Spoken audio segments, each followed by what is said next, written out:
오늘 사건이 발생한 곳은 중국 선전시입니다. 위치를 대략적으로 말씀드리면 대륙의 남동부 홍콩과 가장 가까운 곳이죠. 지난 2012년 6월 초 한 아파트에서는 이상하리만큼 민원 신고가 폭주하게 됩니다. 주민들이 하수구 문제를 잇따라 신고한 건데 악취가 너무 심하게 났나 봐요. 그래서 근처를 지나가는 것조차 힘들다는 내용이었습니다. 근데 답답하게도 이 시청에서는 그저 낡은 아파트라 그런 거라며 별다른 조치를 취하지 않고 있었죠. 하지만 악취는 좀처럼 잦아들지 않았습니다. 아파트는 도저히 사람이 살기 힘든 곳이 되어가고 있었는데요. 그 비밀은 머지않아 밝혀지게 됩니다. 안녕하세요. 토요미스테리 디바달리아입니다. 6월 20일 악취를 참다 못한 주민들이 결국 조금씩 돈을 모아서 직접 인부들을 고용했어요. 하수구 정리를 하려고요. 뚜껑을 열자마자 구역질 나는 악취가 밀려오는데 그 안에는 오물과 쓰레기가 가득이었습니다. 냄새가 얼마나 지독한지 다들 우웩우웩 하면서 구역질을 했죠. 그러다 보니 작업이 계속 늦어졌습니다. 조금 진정을 한 뒤 다시 인부들은 코를 막고 꽉 막힌 하수구를 뚫기 위해 쓰레기들을 수거하기 시작했어요. 그런데요, 끝이 없습니다. 아무리 치우고 치워도 쓰레기 봉지만 늘어나더니 급기야 수백 개의 봉지들로 가득 채웠습니다. 그중 한 인부는 야, 내가 이 일을 수십 년째 했는데 이런 데는 또 처음이네? 라며 놀라움을 감추지 못했어요. 그런데 순간 하수구에서 풍기는 악취가 단순히 쓰레기만은 아닌 듯한 쎄한 느낌이 들었습니다. 심지어 얼마 후에는 동물의 사체가 버려진 듯 뼈 조각들이 보이기 시작했고요. 어쨌든 1차 수거가 끝나고 차에 봉투를 싣던 인부가 문득 의문을 갖습니다. 어떻게 하수구에 이렇게 많은 동물 사체가 있을 수가 있지? 그도 수십 년 일했지만 이건 생전 처음 겪는 일이었거든요. 결국 실려있던 봉지 하나를 꺼내서 이 내용물을 찬찬히 살펴보기 시작했는데요. 그 중에는 작고 길쭉한 게 보였습니다. 자세히 들여다보니 이게 뭐야? 인부는 순간 소스라치게 놀라고 맙니다. 그건 사람의 손가락이었죠. 잠시 후 신고를 받은 경찰이 도착했어요. 먼저 현장을 봉쇄하고 쓰레기 봉투를 다시 꺼내서 추가 토막이 없는지 조사에 들어갔죠. 근데 더 충격적인 사실들이 잇따라 드러나기 시작했습니다. 오른쪽 발목만 2개, 왼쪽 손목 3개, 허벅지 4개. 아니 이거 도대체 몇 명의 사체인 거죠? 그렇게 수시간에 걸쳐 걸러낸 결과 최종적으로 성인 여성 3구에 더해 조각으로만 발견된 2구까지 총 5구의 시신이 확인됩니다. 그중 4구의 시신은 비교적 최근에 살해된 것으로 보였죠. 동네에서 유례없는 연쇄살인이 발생함을 감지한 경찰은 즉각 수사팀을 늘렸고 총력을 기울였습니다. 근데 이상한 점이 있어요. 최소한 피해자가 5명이나 되는데 관련된 실종 신고가 없어요. 각자 가족이 있을 텐데 대체 왜? 그럼 혹시 실종이 돼도 잘 모르고 신고 자체를 꺼려하는 업종에 있었던 건 아닐까 싶었던 경찰은 즉각 불법 성매매 종사자일 가능성을 떠올렸습니다. 사실 사건이 발생한 이 지역은 1980년대에 경제특구로 지정된 이후 빠르게 발전해 왔습니다. 홍콩과 인접해 있어 한때는 홍콩으로 향하는 주요 관문 역할을 했고요. 이로 인해 관광객과 사업자들을 대상으로 한 유흥업소들이 밀집하게 되었죠. 이러한 배경 속에서 성매매에 종사하는 여성들의 거주 비율도 비교적 높은 편입니다. 이들 중 일부는 가족과 연락이 끊긴 채 생활하는 경우가 많아 이 피해자가 발생하더라도 즉시 인지하거나 신고하기 어려운 상황에 놓이곤 하죠. 게다가 업주나 주변 동료들도 불이익을 우려해 사건에 관여하기를 꺼려하는 경우가 많아요. 그래서 사실 실종 신고조차 원활하게 이루어지지 않는 게 현실입니다. 피해자의 신원 파악이 뜻대로 되지 않자 경찰은 범인 추적으로 방향을 전환했습니다. 아파트 하수구에 유기한 것으로 봤을 때 주변에 거주하고 있을 가능성이 매우 높습니다. 어느 집에서 나온 건지 주민들을 일일이 찾아다니면서 강도 높은 탐문 조사만이 유일한 방법이죠. 그러다가 경찰의 눈에 수상한 집 한 곳이 레이더망에 들어옵니다. 시신 발견 이틀째인 6월 22일 낮 12시, 경찰은 풍령각이라는 이름의 임대주택을 수색하고 있었어요. 집집마다 문을 두드리며 주민들을 만나던 중 한 집에서 이상한 기운을 감지합니다. 몇 차례나 문을 두드려도 응답이 없었거든요. 근데 집 안에는 인기척이 들리는 거예요. 문 아래 틈으로 살펴봤죠. 그림자가 지나갔습니다. 안에 있는데도 문을 안 연다? 경찰은 재발절인 범인이 아닐까 강하게 의심했고 즉각 강제로 문을 열게 됩니다. 그러자 후다닥 안에 있던 남성 2명이 창문으로 도주를 시도하는 거예요. 경찰이 빠르게 이들을 뒤쫓았고 다행히 그들의 덜미를 잡는 데 성공했습니다. 체포된 남성은 35세의 린후와 32세의 세빙류였습니다. 그리고 이들의 아지트에서는 더 충격적인 광경이 펼쳐져 있었습니다. 방 안으로 들어가자 한 여성이 밧줄에 결박된 채 쓰러져 있는 거예요. 의식은 없었고 약물에 취한 듯 깊이 잠들어 있었죠. 범인들이 그녀를 성폭행한 후 살인을 하기 직전 다행히 경찰이 도착한 겁니다. 현장에는 칼, 도마, 톱, 비닐봉지까지 범행에 사용된 도구들과 함께 알프라졸람이 담긴 약통이 발견되었는데요. 이 약물은 벤조디아제핀 계열의 신경안정제로 주로 수면제에 사용됩니다. 이어서 집안을 뒤지던 경찰은 여성들의 신분증과 사진, 카드들이 무더기로 쏟아져 나온 것을 발견했습니다. 그리고 결정적으로 그중 2명은 앞서 하수구에서 발견된 시신의 신원과 일치했죠. 그렇게 피해자들의 신원도 드디어 밝혀지게 되었습니다. 근데 이게 도대체 무슨 상황인지 경찰도 머리가 어질어질할 지경이었어요. 그런데 놀랍게도 범인들은 비교적 순순히 범행을 자백하기 시작합니다. 먼저 세빙류는 인근 광저우 출신인데 지역 깡패들과 어울리면서 각종 범죄에 연루된 악명 높은 인물이었습니다. 지난 2001년 강도 혐의로 징역 12년형을 선고받고 교도소에 수감이 되었는데 거기서 공범 린후를 만나게 됩니다. 린후 역시 상습 범행과 무기 사용으로 인해 종신형을 선고받은 상황이었어요. 2 사람은 비슷한 성향과 범죄 이력 덕분에 빠르게 가까워졌죠. 근데 의외로 이 2 사람은 교도소에서 분란 한 번 일으키지 않았고 성실히 직업훈련과 작업에 참여했습니다. 그 결과 모범수로 승격이 되면서 세빙류는 징역 6년, 린후는 징역 9년으로 감형받는 이 기적적인 일이 생겼어요. 그렇게 2007년 11월 세빙류가 먼저 출소를 합니다. 그리고 2011년 5월 린후까지 형기를 마치고 나오면서 2 사람은 다시 사회에서 재회하게 됩니다. 가석방 당시 교도관들은 이들이 완벽히 교화되었다고 믿었지만 그건 철저한 연기에 감쪽같이 속아 넘어간 겁니다.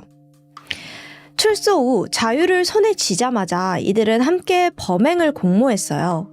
여전히 가장 자신 있는 강도살인으로 크게 한탕할 생각이었죠. 계획은 치밀했습니다. 가장 만만한 성매매 여성들을 유인해서 금품을 뺏고 성폭행까지 한 뒤에 살인을 하는 것. 시신은 토막 내어서 하수구에 버릴 계획이었고요. 심지어 이들은 자신들의 범행을 정당화했습니다. 어차피 성매매 여성들은 몸 팔아서 번 더러운 돈으로 먹고 사는 거니까 응당 처벌을 받아야 한다는 궤변을 늘어놓았죠. 이어 식칼과 톱, 도마까지 시신 해체에 쓸 각종 흉기도 모두 구비해 둡니다. 2 사람이 재회한 지 7개월 만인 2011년 12월 19일 저녁 7시 그들은 여행 가방을 챙겨 집을 나섰습니다. 가방에는 흉기들로 가득했고 대형 비닐봉지가 들어있었죠. 이들은 러후구에 위치한 홀리데이인 호텔에 체크인했고 주변 나이트클럽을 돌아다니며 성매매 여성을 물색했습니다. 그러던 중 20대 여성 공 씨가 눈에 띄었습니다. 반반한 외모와 몸매로 봤을 때 꽤나 남자들에게 지명을 많이 받았을 거고 그럼 돈도 좀 있겠지 생각을 해요. 그리고 곧장 리누는 그녀에게 접근해서 다음날 아침 출장이 가능한지 물었죠. 출장비에 팁까지 얹겠다고 후원 금액을 제시하자 공 씨는 이를 수락했습니다. 다음날 20일 아침 8시 그녀가 약속한 호텔로 도착했습니다. 방 안으로 들어가 보니 그곳에는 리누뿐만 아니라 세빙류도 함께 있었습니다. 이상한 낌새를 눈치챈 그녀가 도망가려고 했지만 리누가 빠르게 제압을 한 뒤 찰컥 수갑을 채웠어요. 현금과 휴대폰을 빼앗고 계약한 대로 성폭행을 저질렀죠. 돈을 뺏고 욕정을 풀자 여자는 더 이상 쓸모없는 존재였습니다. 일당은 수건으로 입과 코를 틀어막아 공씨를 질식사시켰고 이후 시신의 머리와 몸을 분리한 뒤 여행 가방에 담았습니다. 모든 게 계획대로 된 덕에 이 피해자 제압부터 시신 절단까지 불과 4시간밖에 걸리지 않았어요. 오후 12시 호텔에서 체크아웃한 뒤 이 두 사람은 가방을 집으로 가져갔고 집 안에서 시신을 더 잘게 토막냈습니다. 근데 여기서 참 웃긴 게 뭔지 아세요? 이 시신을 토막내기가 사실 쉽지가 않잖아요. 근데 이들에게 이 작업은 정말 쉬운 작업이었습니다. 왜냐하면 사실 두 사람은 교도소에서 소와 양을 해체하는 도축 작업을 맡은 적이 있었거든요. 교도소에서 이걸 배운 거예요. 이 경험은 끔찍한 살인 기술을 제공하는 준비 과정이 되었죠.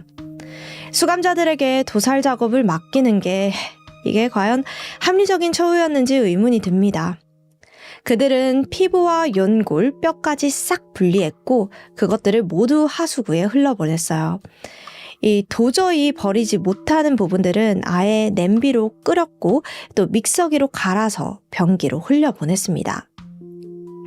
이렇게 첫 살인을 일사천리로 끝낸 이들은 두 번째 범행까지 약 5개월의 공백기를 가집니다. 행여나 이 경찰에게 꼬리가 잡힐까봐 몸을 사린 거죠. 하지만 5개월간 아무 반응이 없자 이들은 더 자신감이 붙었습니다. 그리고는 아예 유명 나이트클럽 인근에 위치한 아파트를 구해요.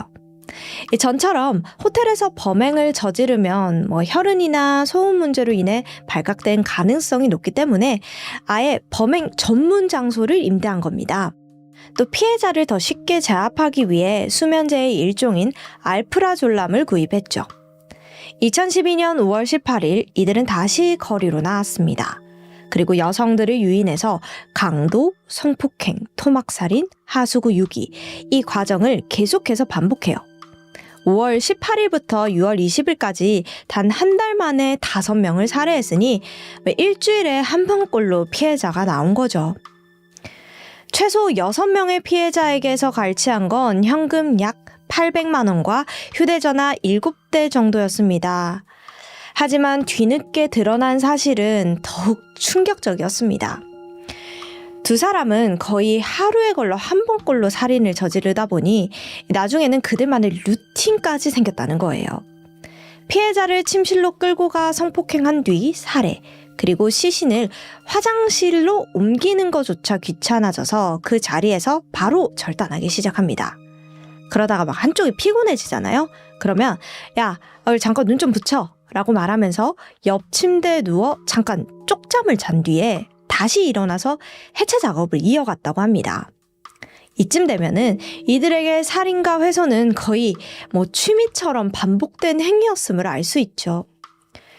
결국 이들이 무자비하게 하수구에 버린 토막 시신들 때문에 이 범죄의 실마리가 잡히게 된 겁니다. 게다가 쓰레기를 수거하던 이들도 처음에는 이게 사람의 신체인지 알아보기 어려울 만큼 철저하게 해체된 상태였다고 합니다. 쓰레기 봉지를 열어서 자세히 보지 않았다면 이들의 아파트에서는 계속해서 토막이 쏟아져 나왔겠죠. 심지어 이 경찰이 집에 들어갔을 땐 또 한 명의 피해자가 결박되어 있었고요. 경찰이 조금만 더 늦었다면 그녀 역시 같은 비극을 당했을지 모릅니다.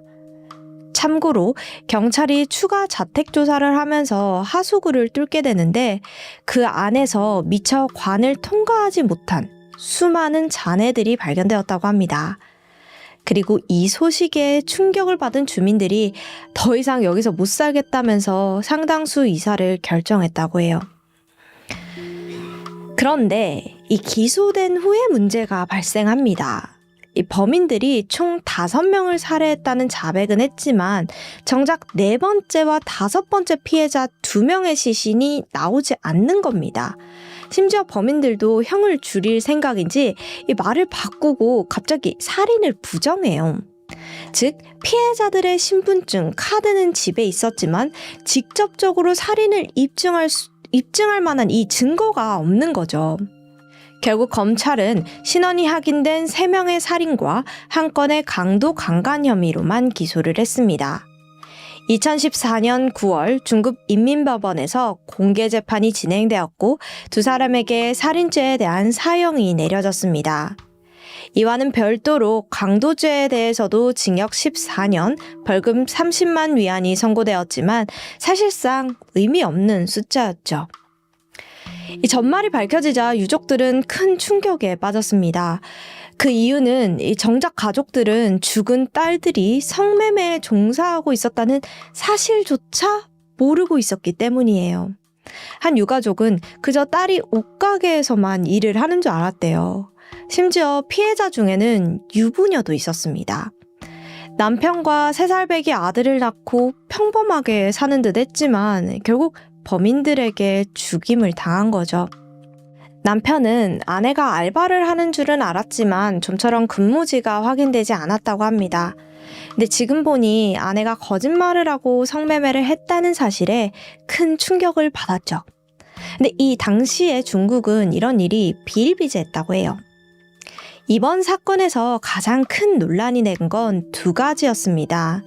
사회에서 소외받는 매춘 여성을 손쉽게 범행 대상으로 삼아 그럴만하다고 여겼다는 점, 그리고 애초에 이 중범죄자인 2사람이 어떻게 가석방으로 풀려났냐는 점입니다.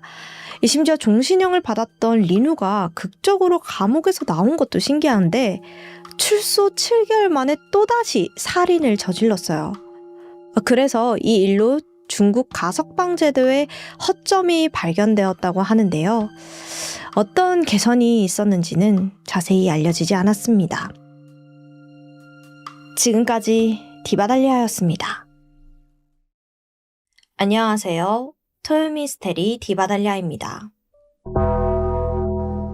2003년 7월 17일 미국 캘리포니아주 프레즈노에 위치한 한 보관 창고로 수많은 경찰들이 들이닥쳤습니다. 창고 안에는 심한 악취가 풍겼고 그들은 곧장 냄새의 근원지를 찾기 시작했죠.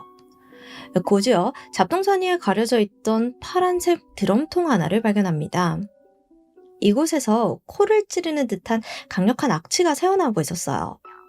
경찰들은 조심스럽게 뚜껑을 열었는데 이 뚜껑을 여는 그 순간 누군가는 구토를 하고 뛰쳐나가 버렸죠. 놀랍게도 이 안에는 한 남성의 시신이 담겨져 있었는데 시신은 강산에 녹아 이미 인간의 유해라고 보기 힘들 정도로 액화된 상태였어요. 형체조차 알아볼 수 없었습니다. 잔인하게 살해당한 피해자는 45세의 남성 티모시 슈스터. 그는 1958년 농장주의 아들로 태어나 중학교, 고등학교, 평범한 학창시절을 보내게 됩니다. 대학에 진학할 무렵 간호학을 전공하고 싶었던 그는 1976년 사우스 이스턴 대학에 진학해 간호학을 배우게 되어 동시에 요양원 봉사활동을 다니기도 했죠. 티모시는 요양원에서 우연히 라리사 폴맨이라는 여성을 만나게 됩니다. 라리사와 티모시에게는 많은 공통점이 있었는데요. 라리사는 티모시와 마찬가지로 같은 대학의 재학생이었고 부모님이 농장을 운영하고 있다는 점까지 똑같았습니다. 티모시는 자신과 비슷한 배경을 가진 라리사에게 순식간에 빠져들게 되죠. 그렇게 2사람은 교제를 하고 불과 1년 만에 결혼까지 하게 됩니다. 결혼 생활은 안정적이고 행복했습니다. 1985년 2사람 사이에는 딸 크리스틴이 태어났고 1990년에는 아들 테일러까지 낳아 행복한 가정을 꾸려갔어요. 자, 근데 라리사에게는 인생에 한 가지 꿈이 있었는데요. 바로 자신의 회사를 운영하면서 돈을 많이 벌고 싶다는 꿈이었죠. 신혼생활도 충분히 했겠다. 아이들도 잘 커지고 있겠다.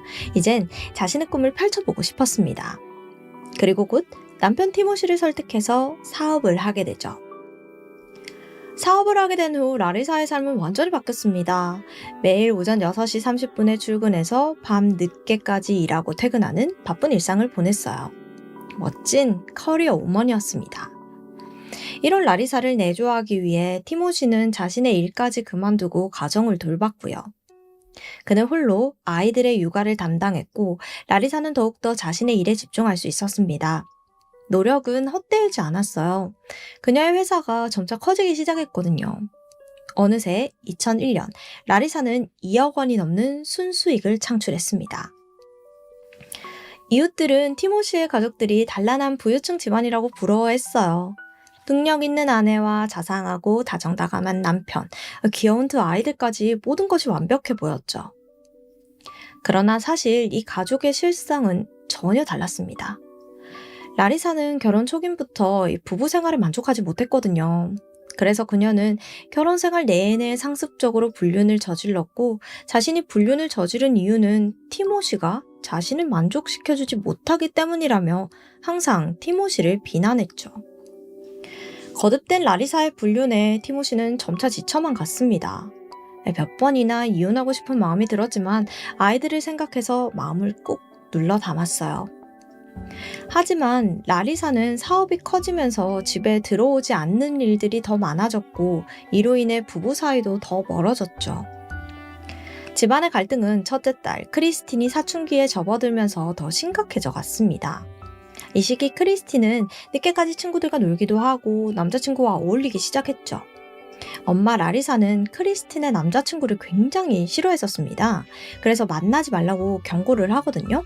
그런데도 딸이 계속해서 남자친구를 만나서 늦게까지 놀다가 들어와요. 라리사는 딸 크리스틴이 날 무시하나 라는 생각이 들었습니다. 화가 났죠. 그런데 이상하게 이 분노가 티모시에게로 튑니다. 이 모든 상황이 티모시가 크리스틴을 잘못 키워서 그런 거라고 비난했죠. 그녀는 크리스틴을 다시 교육해야 된다고 말하며 강제로 미주리에 있는 자신의 부모님에게 보내버렸습니다. 크리스틴의 일을 겪으며 티모시는 타일러만이라도 지키기 위해서 라리사의 소나기에서 벗어나야겠다고 생각을 하게 돼요. 결국 2002년 티모시는 라리사에게 이혼 소송을 제기했습니다. 그는 타일러의 양육권과 함께 공동 자산 분할을 요구했죠. 그런데 재판부는 경제적인 이유를 들어 타일러의 양육권을 엄마 라리사에게 주게 됩니다. 경제적으로 능력이 많았던 건 엄마 라리사였으니까요. 덧붙여서 그녀에게 티모시와 자산을 분할할 것을 명령을 했는데 라리사가 남편 티모시에게 단 한 푼의 재산도 주고 싶지 않았던 거예요. 심지어 이혼하고 집을 떠나는 티모시에게 이 집의 모든 물건들은 내가 내 돈을 벌어서 산 거니까 아무것도 챙기지 말고 맨몸으로 떠나라고 요구하기도 했고요. 그러나 티모시는 이를 무시하고 몇 개의 가구들을 챙겨 나갔습니다. 그때 그녀는 극도의 분노를 느끼게 돼요. 근데 라리사 참 괘씸하지 않나요? 자신의 사업을 위해 티모시는 집안일도 하고 아이들을 돌봤잖아요. 그런데 저렇게까지 하는 게 좀 이해가 가질 않습니다.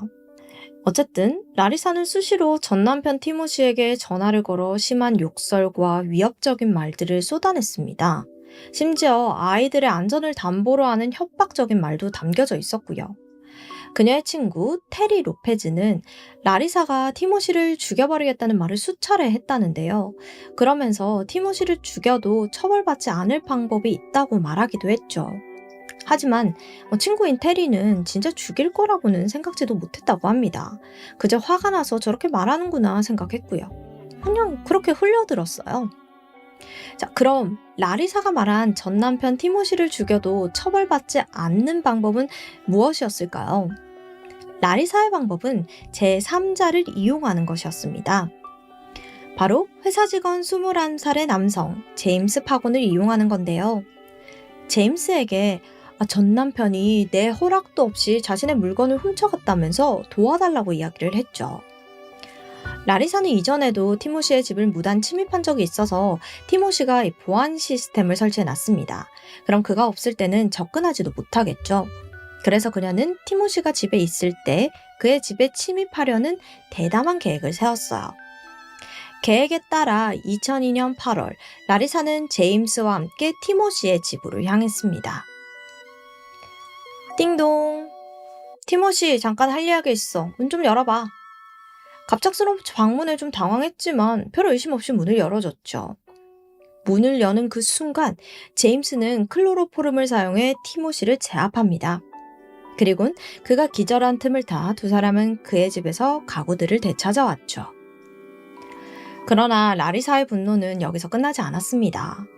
티모시로부터 물건을 뺏어오긴 했지만 여전히 법정 명령에 따라 티모시에게 재산을 분할을 해줘야만 했으니까요. 또한 아들 테일러가 일주일에 한 번 티모시와 시간을 보내야 하는 것도 마음에 들지 않았습니다. 라리사는 자신의 것을 완벽하게 지키기 위해서 최고의 방법을 생각하는데 이게 바로 티모시를 죽이는 것이었습니다. 그런데 전 남편 티모시를 죽이려면 자신의 힘으로 안 되는 걸 알고 있었어요. 그래서 그를 제압하기 위해서는 반드시 남성의 도움이 필요하다고 생각을 했죠. 이번에도 자신을 위해 움직여줄 제임스라는 완벽한 패를 이용하기로 합니다. 라리사는 이전의 범행에서 제임스가 자신을 위해 움직이는 모습을 보고 그가 이번에도 자신을 도와줄 거라고 확신을 했어요. 물론 제임스가 자신을 배신할 가능성도 생각은 했죠. 그래서 제임스에게 280만 원의 돈을 송금합니다. 이건 제임스가 돈을 받고 자신을 도와 범행을 저질렀다는 증거를 남기기 위해서였어요. 2003년 4월, 사건이 발생하기 3개월 전, 라리사는 회사를 통해 다량의 황산과 염산, 클로로포름을 구매했습니다. 또한 한 달 전에는 드럼통도 구매했죠. 당시 라리사는 회사 직원에게 이렇게 말했다고 해요. 드럼통을 보면서 저 정도 크기면 시체 하나쯤은 들어갈 수 있겠지? 2003년 7월 9일 자정, 라리사와 제임스는 티모시를 살해하기 위해 움직이기 시작합니다. 새벽 2시, 라리사는 티모시를 유인하기 위해 그에게 전화를 걸었습니다. 따르르릉. 타일러 상태가 이상해. 타일러가 많이 아픈 것 같은데 아빠만 찾고 있거든? 지금 우리 집으로 와줄 수 있어? 라리사의 전화를 받은 전 남편 티모시는 옷만 갈아입은 채 다급히 집을 나서려고 현관문을 열었는데 기절했습니다. 바로 문 옆에 숨어있던 라리사와 제임스가 동시에 전기 충격기를 사용했거든요. 기절한 티모시를 끌고 집 안으로 들어온 두 사람은 그가 깨어나도 반항하지 못하도록 팔과 다리를 케이블 타이로 꼼꼼하게 묶었어요. 또한 티모시의 머리에 비닐봉지를 묶어두었죠. 티모시를 완벽하게 제압한 두 사람은 다음 단계를 위해 티모시를 차에 태우고 라리사의 집으로 향했습니다. 그리고 그녀의 집 지하실로 데려가서 드럼통 안에 그를 집어넣었어요. 그리고 라리사는 잠깐의 고민도 없이 살아있는 티모시의 몸 위로 강산을 쏟아부었어요. 잔인하죠. 제임스는 드럼통을 잡고 있었고 그녀는 계속해서 염산과 황산을 쏟아부었습니다. 쏟아지는 강산에 티모시는 결국 온몸이 녹아 사망하게 되죠. 잠시 후 그가 사망한 것을 확인한 두 사람은 그대로 뚜껑을 닫고 유유히 침실로 향했습니다. 다음 날 아침, 라리사는 평소와 다름없이 회사에 출근을 했어요. 도저히 어젯밤에 살인을 저질렀다고는 믿기 힘든 모습이었습니다. 한편 라리사가 출근한 시각, 티모시의 실종을 눈치챈 사람이 있었어요. 바로 티모시의 친구 메리 솔리스였죠. 그날 아침 메리는 티모시와 함께 아침 식사를 하기로 했는데 몇 시간이 지나도 티모시가 나타나질 않으니 그에게 문제가 생겼다고 생각을 한 겁니다. 티모시는 평소에 약속 시간을 늦지 않을 뿐더러 연락이 갑자기 안 된 적도 없었거든요. 만약 개인적인 일이 있었다고 해도 말없이 잠수를 타는 사람도 아니었고요. 이건 분명히 티모시답지 않았어요. 곧장 그의 집을 찾아간 메리는 그가 사라진 것을 확인했습니다. 분명 사고에 휘말렸다고 확신했죠. 집에는 그의 시계, 지갑, 휴대전화가 고스란히 남아 있었거든요. 메리는 곧장 경찰에 실종 신고를 접수했습니다. 하지만 경찰은 곧장 수사를 진행하지 않았어요. 성인 실종의 경우 자발적으로 집을 비웠을 가능성이 존재해서 실종 24시간 후부터 수색이 진행되거든요. 어쩔 수 없이 메리는 수색이 진행될 때까지 기다렸습니다. 그리고 티모시의 연락을 기다렸죠. 한편 회사에 출근했던 라리사는 티모시의 실종 수사가 진행되면 자신이 가장 먼저 의심을 받겠다고 생각이 들었습니다. 그래서 아들을 데리고 플로리다주 디즈니월드로 휴가를 가려고 했죠. 그런데 순간 내가 집을 비우면 경찰들이 들어와서 수사를 할 수도 있겠구나 추측을 합니다. 왜냐면 수차례 그에게 문자로 협박도 하고 최근 이혼 문제가 있었잖아요. 그래서 라리사는 티모시의 시신을 지하실에 놓아두는 건 위험하다고 판단이 들었던 거예요. 그래서 회사 창고랑 트럭을 대여했고 이후 라리사는 제임스와 함께 통을 창고로 이동시켰습니다. 그런데 여기서 멈추지 않아요. 제임스, 뚜껑 좀 열어봐. 시신이 아직 남아있잖아. 강산을 더 부어서 완전히 녹여버려야겠어. 라리사는 티모시의 시신 위로 다시금 강산을 부어 넣었습니다. 그녀는 티모시의 시신이 완전히 용해되어 영원히 발견되지 않기를 바랬죠. 7월 11일, 티모시의 실종 신고가 접수된 다음 날, 마침내 경찰 수사가 시작되었습니다. 가장 먼저 티모시의 자택을 살펴본 경찰들은 전화기에 남아있는 수많은 그녀의 협박 메시지를 확인했어요. 또한 티모시의 전화 기록에서 마지막으로 찍힌 사람이 라리사임도 확인을 했고요. 즉시 라리사는 티모시 실종 사건의 주요 용의자가 되었습니다. 그날 밤 그녀는 경찰 신문을 위해서 경찰서에 찾아오게 되죠. 경찰들은 그녀에게 티모시와 마지막으로 연락한 게 언제인지를 물었죠. 처음엔 라리사가 티모시와 전화한 게 너무 오래돼서 사실 잘 기억이 나지 않는다고 했습니다. 근데 딱 봐도 거짓말이잖아요. 그래서 경찰들이 티모시의 전화 이력을 보여주면서 그녀를 압박했어요. 그러자 라리사가 이번에는 이렇게 말합니다. 새벽에 핸드폰 단축 번호가 좀 잘못 눌러서 전화가 간 것 같은데? 또 뻔뻔하게 시치미를 떼요. 그래서 경찰이 핸드폰을 요구했죠. 그러자 이번에는 저 핸드폰 안 가지고 왔어요. 이렇게 주장을 합니다. 어처구니 없죠. 경찰들은 그녀의 말을 믿지 않았습니다. 이에 라리사에게 잠시 휴식기를 갖자고 하고 그녀를 은밀하게 지켜봤어요. 경찰의 예상은 적중했습니다. 쉬는 시간이라고 방심한 라리사가 차에서 핸드폰을 꺼내는 그 순간 경찰들은 라리사의 핸드폰을 즉시 확보합니다. 그녀의 증언과 달리 라리사의 핸드폰 단축 번호에 티모시의 번호는 없었던 게 확인이 되었어요. 그럼 그녀가 의도적으로 티모시에게 전화를 걸었다는 것을 의미하죠. 또한 경찰들은 라리사의 핸드폰을 통해 제임스의 존재도 확인하게 됩니다. 그런데 문제는 이 티모시의 실종과 라리사를 연결시킬 결정적인 증거가 없었어요. 결국 경찰들은 그녀를 풀어줄 수밖에 없었습니다. 그녀는 즉시 테일러를 데리고 디즈니 월드로 떠나게 되죠. 경찰들은 라리사가 확실한데 이게 결정적인 증거가 없으니까 그녀를 놓치게 된 거잖아요. 포기할 수 없었죠. 바로 제임스에게 주의를 돌렸습니다. 그녀는 제임스가 돈을 받은 것도 있고 같이 살인을 저질렀기에 배신할 리 없다고 생각을 했어요. 하지만 3차례나 거듭된 신문 끝에 제임스는 사건의 진실을 모두 토해내게 되죠. 그의 자백을 들은 경찰들은 티모시의 시신을 찾기 위해 보관 창고를 향했습니다. 창고의 문을 열자마자 형용할 수 없는 악취가 코를 찔러왔죠. 단연간 살인사건을 수사한 경험이 있었던 경찰들이었지만 이 냄새는 태어나서 처음 맡아보는 끔찍한 냄새였다고 합니다. 제임스의 자백을 통해 드럼통 안에 강산이 들어있다는 것을 알고 있었던 경찰들은 보호장비를 착용한 채 조심스럽게 드럼통을 열었어요. 드럼통 안에는 사람이라고 생각하기 힘들 정도로 용해된 티모시의 시체가 들어있었고 팔과 머리, 몸통은 완전히 녹아내린 상태였습니다. 반쯤 녹은 다리만이 사람의 시신이라는 것을 말해주고 있었죠. 모든 진실이 드러난 후에도 라리사는 자신의 무죄를 주장했습니다.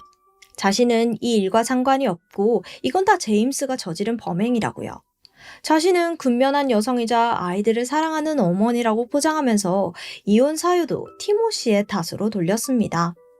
그러면서 제임스는 평소 자신을 쫓아다녔던 스토커였다고 주장을 했죠. 제임스 그 스토커가 제가 티모시 일로 스트레스 받으니까 그를 그냥 잔인하게 죽여버린 거라니까요. 전 진짜 아무것도 몰라요. 라리사는 거듭 자신은 살인과 무관하다고 주장했습니다. 제임스가 살인을 저지른 후 자신에게 알렸다고 이야기를 했죠. 그러면서 아이들을 생각해서 이 일이 드러나면 안 된다고 생각했기에 드럼통을 회사 창고에 보관해 준 것만 도와준 거라고 주장을 했습니다. 그러나 재판부는 라리사의 주장을 받아들이지 않았습니다. 결국 라리사와 제임스 모두 티모시에 대한 1급 살인에 대해 가석방 없는 종신형을 선고받았죠. 너무 자신의 이기적인 마음으로 가정에 충실했던 남편에게 어떻게 저리 잔인하게 살해할 수 있을까요? 그녀의 성공에는 티모시의 지지도 분명 있었을 텐데 말이에요. 오늘의 이야기는 너무나도 화가 나고 라리사가 죽을 때까지 죗값을 받았으면 좋겠다는 생각이 드는 사건이었습니다. 그럼 지금까지 디바달리아였습니다.